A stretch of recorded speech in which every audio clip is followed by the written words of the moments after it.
Backseas Musical Podcast.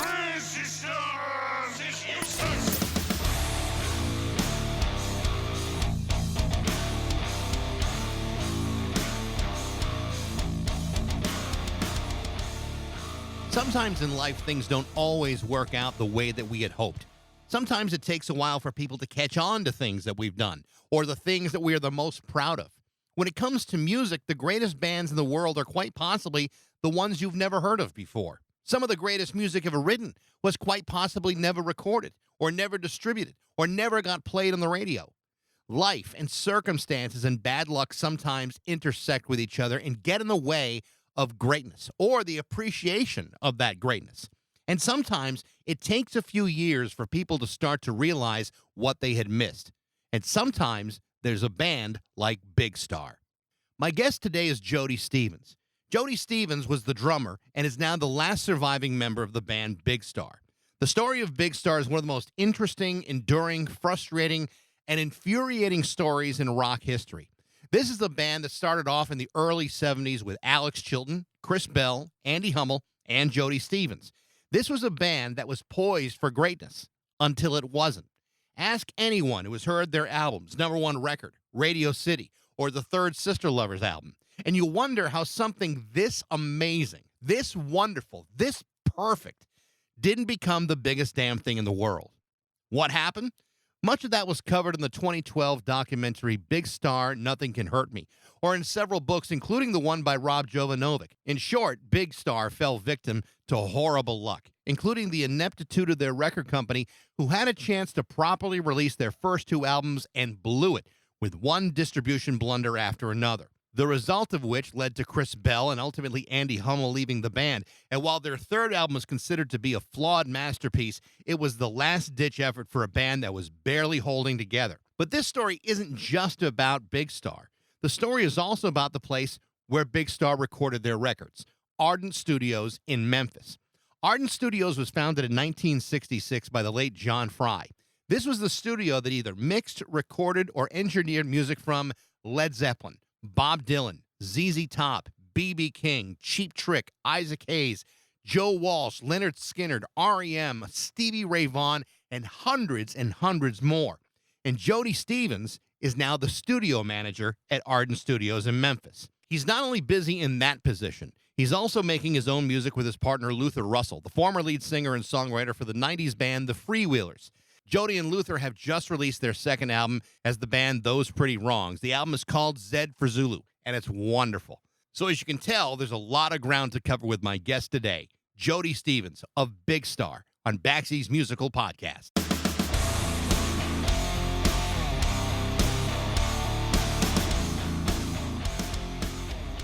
Hey, Mike. How are you, Jody? I'm fine, thanks. How are you doing? Very good. Can you hear me okay? Yep. Wonderful. Hey, I want to just say again how much I appreciate you doing this. I know you're busy. I know. I assume that things at Ardent Studios are always kind of busy, even during a pandemic. Well, no, because we've spent a lot of the pandemic doing updates and stuff. But, Keith Sykes, who's a pretty well-known songwriter, is the president of Ardent these days, and he's done a lot of updates, kind of personally doing himself, and a lot of tech stuff and Pro Tools upgrade, all kinds of things. And we're kind of through that, but we really haven't opened up. As a matter of fact, we were starting to reopen, and then, cases started spiking again, and so I stopped booking projects. I'm not busy. Well, then I'm glad I caught you on a day off then. Yeah. Thanks for turning me on to Those Pretty Wrongs. I had heard your first album, I think it was back in 2016, and I heard you and Luther talking to the guys from the Great Albums podcast about it when it came out, and I didn't even realize that there was a new album out there, but I've been listening to it in the last few days, and what strikes me about it, very much like the first record, it's still a very intimate sounding record and not so unlike what you might hear from a band, called Big Star. There are some similarities in the softer songs of like Number One Record on the second side, where you say, I can kind of hear those chords. I can kind of hear the mood of it all. It's a great record. You should be very proud of it. Oh, thank you so much. Well, I had a lot of good teachers. Yes, you did. You did have a few people in your background. How Yeah. did how did you and Luther get to know each other? I know you have a fairly long history together, but how did the two of you meet? We, well, what I do for Ardent, or certainly did back in the 90s a lot more now, it was we had a production company, and we would develop local talent. And I built up lots of connections, A&R connections. Hmm. And I'd get on a plane to New York 3 times a year in L.A. So, but at any rate, Gary Gersh was one of my connections at Geffen on the West Coast, and Gary introduced me to Luther back in '91. Gary also introduced me to John and Ken. So it was two. When Big Star Yeah. reformed. So when you got together, how did you decide that you wanted to do something musically together? Well, we didn't at first. We'd get together from time to time. One thing that really piqued my interest was Luther handed me this CD of his grandfather's songs, Bob Russell. And his grandfather was a lyricist, and he wrote, "He Ain't Heavy, He's My Brother." He wrote "For the Love of Ivy" with Quincy Jones. There was either won an Academy Award or was Academy Award nominee. And Don't Get Around Much Anymore. Oh, wow. I mean, all these pretty amazing. But anyway, so that really kind of piqued my interest, and we just stayed in touch. And then when the Big Star documentary "Nothing Can Hurt Me" was being released, the Newark Theater out in L.A. asked him if I'd sing some Big Star songs after the screening of the movie, and I said sure. And then I enlisted Luther to come play guitar, and because I knew he'd know the material. And then John Auer happened to be out there. So, I mean, that kind of got us playing together, and we scheduled a date with like KCRW, with Ann Litt, and, Amoeba Records and a bunch of other things. And then Luther said, why don't we write some songs together? And that's how that got started. I was watching YouTube and the video of you at Amoeba, the What's in My Bag series. And one of the records that you pulled out is kind of very much like what you guys have done, the Elliott Smith CD that you pulled out. And there's some similarities between Elliott Smith and the new record, but also of some of the Big Star stuff too. And you said in the video that you had worked with Elliott Smith. Tell me what that was all about. Yeah, I did. I went to visit his A&R person, another connection through an A&R person, and he said, well, Elliott's over at Capitol doing some recording, and there are a couple of songs that he plays drums himself, but he really hasn't come up with anything. You interested in sitting in? And I said, well, sure. And so they had some drumsticks. Boy, it's the power of a major label. They had some drumsticks picked up for me, and I wear gloves, drum gloves, and so some of those picked up and delivered to the studio, and I drove over to Capitol, and it was just an amazing experience being in Capitol studio. I've been in the building several times, but never in the studio. So, yeah, Wow. He didn't use the tracks I played on, but it was still, fun getting to record with Elliott. I love Elliott Smith's music. I think he's one of those guys where, in very much the same way as a Big Star, he may not be a household name, but his music is one of those things where if you know it, you'll absolutely love it. It's like an infectious disease. You may not realize how badly you want it until you got it, and then you never shake it. Yeah, I mean, Elliott and Alex were great at delivering melancholy vocals. That's for damn sure. When you and I spoke the other day, we're talking about the legacy of Big Star, and you seem to be, like genuinely. I don't know if surprised is the right word, but certainly grateful that this music that's now 50 years old, when it comes to like the first record and Radio City, the fact that this music has kept growing over time for a band that really got lost in a lot of bad decisions, bad distribution, a lot of problems with the band. Are you surprised by the way the legacy of Big Star has grown over the years? Well, yes and no. I mean, one aspect of it is when we finished number one record and I heard the mixes, I mean, I was excited all the way through the process of making that record. It was so thrilling to be a part of that. But at the end of the day, when I held that record in my hand, I thought I was so proud of it. But I had no expectations outside of that because I thought that was all kind of pie in the sky sort of stuff, thinking you could make a career out of music. Right. I mean, I'd love the Beatles and all that, but I thought, well, we're here in Memphis. What can we do? I mean, hell, even though the Box Tops had the number one hit in the country and stuff. But anyway, but on the other hand, I was so proud of it. It's, you like to think that you share taste, common taste with lots of people. And given that, as proud as I was of it, I figured, a lot of other people would really like it. So in that respect, maybe I'm not so surprised. I assume that all four of you, and Andy, Chris, and Alex, when the first record was complete, you all had to feel a sense of pride about it. I mean, I saw the documentary, and it was very clear that what you had accomplished on number one record was something pretty special. I think everybody within the band and John Fry realized this was something kind of unusual for 1972. What is the feeling of having this record and now waiting to see what happens with it? I mean, was there a great amount of anticipation, before you realized that there may have been a problem with Stax distributing this record? I think so. Writers, music writers, and folks like yourself, but of course we didn't have podcasts, really liked the band. And so it raised our expectations. The response was wonderful to it. Radio stations would add it to their playlist. John King, who was the promotions guy here at Ardent, he was brilliant at it. Got it in the hands of everybody that needed to have it and got them to listen to it.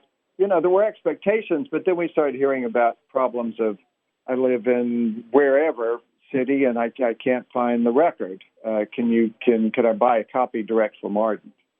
And so then we knew there were problems. And, it's unfortunate. I think Al Bell had worked out a great deal with Clive Davis for distributing Stax Records, and that could have really worked nicely. But shortly after the deal, Clive was let go from Columbia for whatever reason. And so no one else at Columbia wanted to carry on that relationship, really. So that's what failed with distribution, I think. It's interesting. I didn't hear Big Star up until the 1980s. It was a band that I had heard of, and it was in college radio at the time, and we had a few Alex Chilton records in the collection at that radio station. But then all of a sudden, the Replacements come out with the song Alex Chilton, and they're citing Big Star as a huge influence, and then so does REM, and Teenage Fan Club comes out a few years later, and they're all citing Big Star as a major influence. And I remember hearing the music for the very first time, and I remember the exact feeling I had. There was, on one hand, I was like, I absolutely adore this music, and on the other hand, I was feeling almost sad that it had taken until 1985, 86 for me to hear my favorite records of all time, and then to realize they've been out for 16 years. As a listener, as a consumer of music, there was something kind of distressing about that, to the point where you wonder, well, how much other great music and wonderful bands have there been to have, suffered the same fate? Big Star's got an amazing story behind it, but you wonder, well, how many other big stars have there been? There had to have been other bands that recorded wonderful music, but it never got heard. It never got into the hands of people. I mean, do you see it in that way? Like, it couldn't have just been us? Yeah, I guess that we'll never know for sure. It is hindsight, and I understand that, but it's like you hear stories about record companies. Some get it, and some don't. Like, they don't really always know what they're supposed to do with the music or the product that they have. And then you hear these stories about how they just didn't give a band the attention and love that they deserved. And then this music goes unheard. And I know there are other examples of this happening. And I wonder, did you guys feel like it was personal? Because it's not just the first record, it's the second record Right. too. Yeah, I don't think it was personal. Again, it's a relationship that went sour between Columbia and Stax, and consequently, there was no real distribution outlet for us and for Ardent Records to get it where it needed to be. A while back, I spoke to my friend Cheryl Pavelski from Omnivore Recordings, and she and I went to college together. We've known each other for probably since the very day I discovered Big Star's music. And she's done a remarkable job restoring that catalog and then reintroducing it to people who might not have heard it the first time around or the second time around when the first two albums were combined on CD. How do you feel about the work that Omnivore has done to keep that music going? I'm thankful for Cheryl Pavelski. She was one of those people, and maybe one of the others is Daniel McCarthy, who instigated the Big Star documentary, Nothing Can Hurt Me. Both of those things help people get turned on to Big Star in a huge way. And if you look at the presentation of those two, the box set that Cheryl did and then the documentary, if we had that level of sort of representation back in the 70s, we would have had a great opportunity to connect with a lot more people. Mm. But, I'm so grateful that Cheryl came along and kind of helped grow this audience, in large part because, one, I love having Cheryl as a friend, and two, I mean, it's allowed us to keep playing. I mean, we're doing Mike, well, at least so far, Mike Mills and Brett Harris and Chris Stamey and I are going to do a couple of concerts, one in New York City and one in Brooklyn in November. Oh, wow. With a string quartet. It's going to be, songs of Big Star, and it'll be acoustic. So I love to play, and I love to get out and see the world. It has a tremendous amount of value to me, and God, the quality of living. Maybe I'm getting too deep, but it's true. Well, I think the thing that Cheryl is so good at is that I think she understands history almost as much as she understands music. And I think she knows how to put things into a perspective of where these records and these artists fall in the scope of all recorded music. And I think that's really important. I think you see, how much care and attention to detail is brought to every single project. And Big Star is no exception to that at all. In fact, I think, because she's such a big fan, what she did with Chris Bell's music, I thought was absolutely wonderful to hear all of his solo work put together in that way.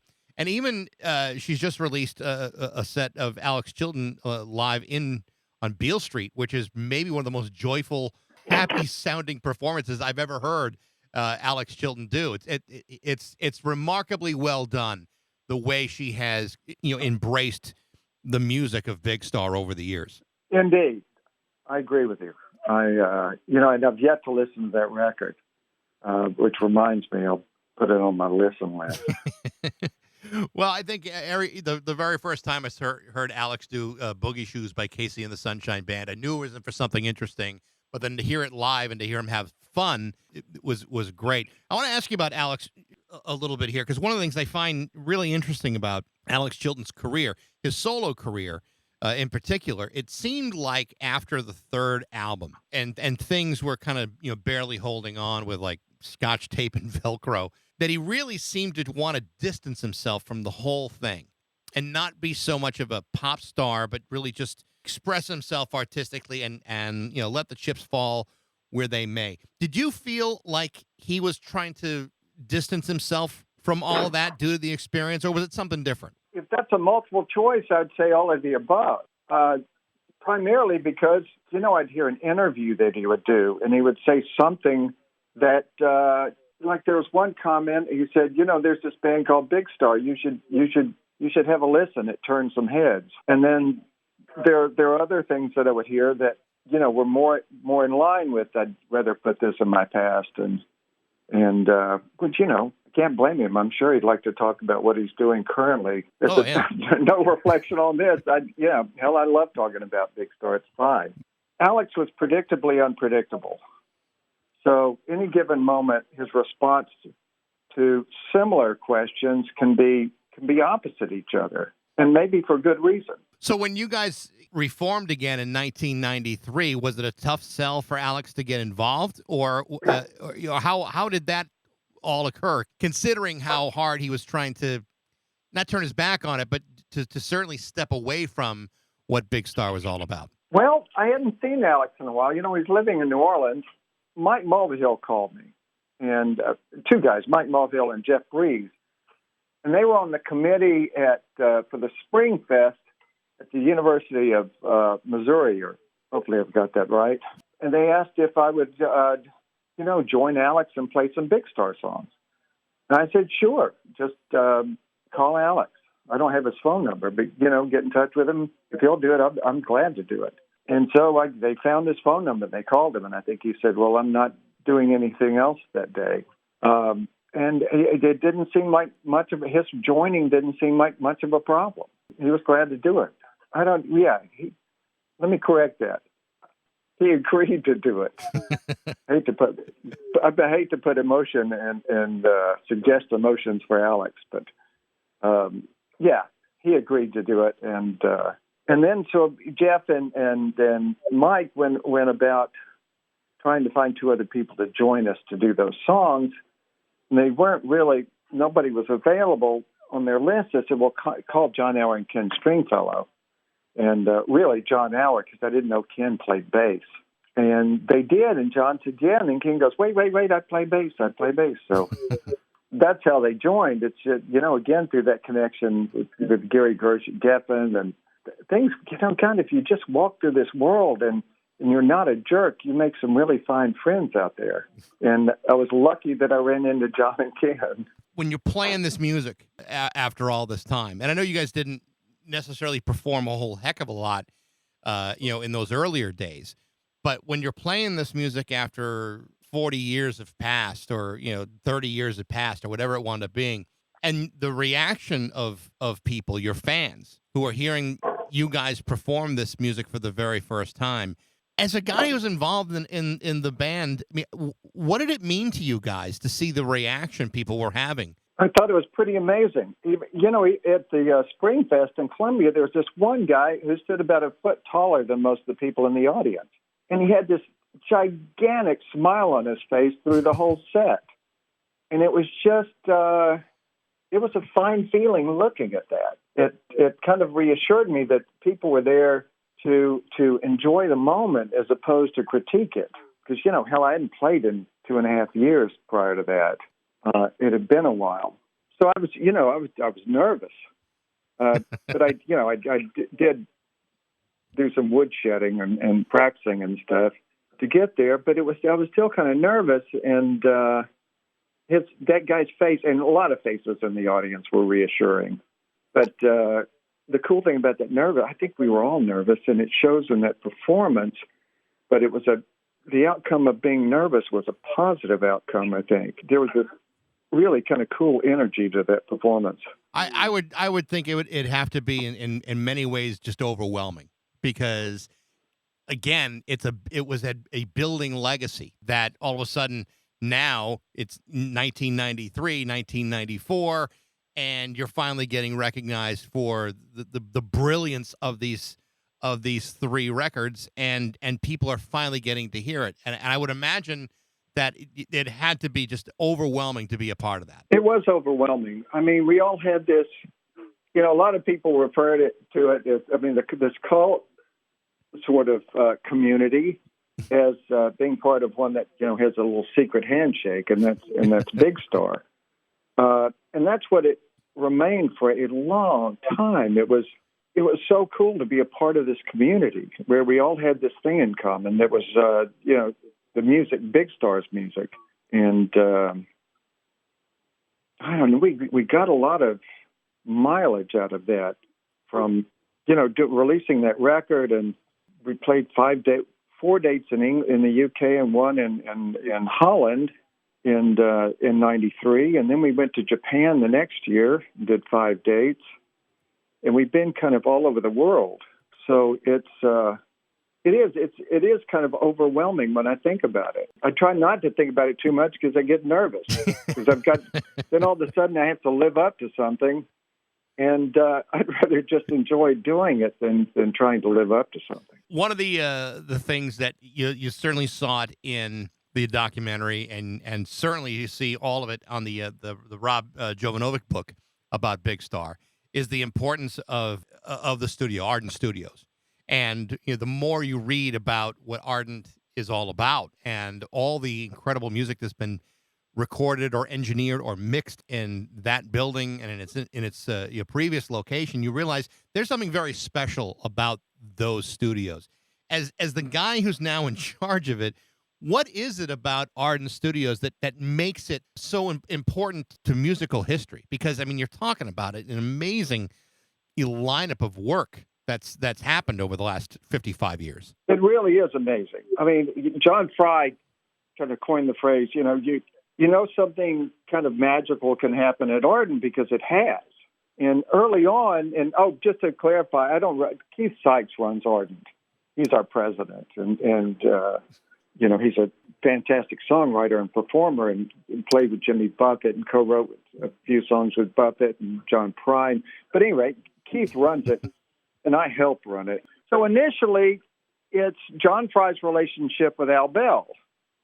And, John Fry started Ardent when he was 14, along with Fred Smith, who wound up starting FedEx, and John King, who was the brilliant promo guy.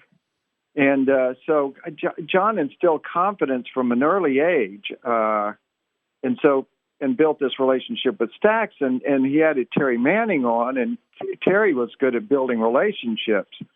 Like Terry had met Page when Page was in the Yardbirds, and hence Page came to mix with Terry, Led Zeppelin 3. And then Terry approached the ZZ Top guys, and they wound up doing 7 or 8 records here. And God, they're such an incredible part of Ardent's history. Yeah. As a lot of things, Terry mixed the Staple Singers records that were cut down on Muscle Shoals. And, those were huge records. It's just kind of building over the years. James Taylor came to work with the Memphis Horns on Mudslide Slim when we were at the old studio on National. But it's just building this clientele, and I'm sure Terry's working with the Staple Singers was an incredible calling card for Page, and because they're all Page, and a lot of folks are Stax fans, and then Terry works with ZZ Top, and that's another pretty amazing calling card to say you'd work with Led Zeppelin and ZZ Top, and John brought on, Richard Roseborough was an engineer here, and he wound up playing on Chris's solo records. I played on some tracks, but Richard was really the kind of added that sort of profound soul to it. And then John Hampton comes along, and John winds up producing the Gin Blossoms records here at Ardent. And Joe Hardy, Life is a Highway, and Joe Hardy picked up on the ZZ Top thing, and Joe was brilliant. So it was just kind of, you just keep building as long as and it's all based on the talents and skills of John Fry, because there were no recording schools. John Fry was such an amazing mentor to hundreds of people in terms of how did you learn to record? Well, a lot of folks learned under John Fry, who was brilliant. And he just did it from picking up books. You hear some of these records that you're talking about, and these are among some of the greatest records that have ever been recorded. He knew the relationship of sound, I guess, but it was just all done through experience, because at 14, technology at that point was fairly simple, and it just kind of kept building. So he was in step with the evolution of technology and stayed in step. But he also had this amazing set of ears, but amazing understanding of the relationship of sound and the relationship of all this outboard gear and how it affects things. And did he create some things? Yes. He did, I think, a bunch of stuff that was unconventional. It's amazing to me because, when I was 14 years old, I couldn't figure out how to run a VCR. I couldn't figure out any of this kind of stuff. So to me, it's like, how much of a genius is this guy at 14 years old to understand the relationship between all of these electronics and then turn it into something amazing within the next 4 to 5 years of his life. It really is. It's phenomenal. Because he recorded bands at his parents' house. They had a proper space for it. It was a garage, but it had been remodeled into a proper space. So he recorded bands there for about 6 years, and then they sold the house, and they figured, he was pretty serious about it. So they rented a space on National, and he was there from '66 to November of '71, and then he built this building from scratch to be a studio and to have some office space in it. So how did you get back into Ardent? I mean, how long have you been there, and how did you transition your way back into it? Well, I started on the business side of things January 12, 1987. And how I got here was I finished at University of Memphis. My major was marketing. And so I had this music background, having been in Big Star, and this great relationship with John Fry, but I hadn't seen him in a couple of years. So around November of '86, I was handing out resumes to folks, and one was at a radio station for a sales position there. And so I called John to see if I could use him as a reference. And he said, sure, I'll be glad to say something nice about you. And I think we hung up, but he called me back shortly after. He said, wait a minute. We've got this marketing position that we're creating here at Ardent. Why don't you come interview for it? Wow. And I did. And I interviewed with a guy named Joe Dyer, who was actually head of Ardent had a teleproductions department then, and it was a coat and tie department because they work with corporate folks. So I wore a coat and tie to the meeting, and I think we had 2 or 3 interviews. And at the end of the day, I don't think he wanted to hire me, but John overruled him and wound up hiring me. And so I was kind of off and running. It was marketing, and we had a production company too. And so it was, again, developing local talent. And then I could take that and use it as a tool to introduce people to the studios that didn't know about them, which Ardent already had a reputation by then. And local Memphis talent, and also the talents of John Hampton and Joe Hardy, and I didn't really represent Jim Dickinson, but I'd certainly say kind of really nice things about him. And so I had all these wonderful people that I could name drop in these meetings, and these great demos that I could play for them that kind of represented what we could do as a studio. Even, in regard to maybe one of the artists that label has and they need a place to record. I don't know. John Kilzer was our first artist, and I got him signed to Geffen, and then there was Tortora at A&M, and probably the last band I pitched was Skillet, and I'm drawing Atlantic, but it was really Andy Karp, and I'd played several Skillet records for him, and then there was this record, I think it was Collide, and he wound up signing Skillet to Atlantic, and they kind of took off from there. It's just amazing to me when you look at the list, even the short list on the Ardent website by decade. You have all these Stax artists, and Stevie Ray Vaughan and George Thorogood and Bob Dylan and Joe Walsh. I mean, the list is endless, and when you realize what you guys have accomplished, I mean, most people look at they get a record, they listen to the songs, but they have no idea what went into the creation of that or where it all came from. And then you realize, oh my gosh, all this stuff came from one place in Memphis, Tennessee, and you realize there's got to be something pretty special about not only the building but the people who work there and who run it. And what you're saying explains exactly that. It is, yeah.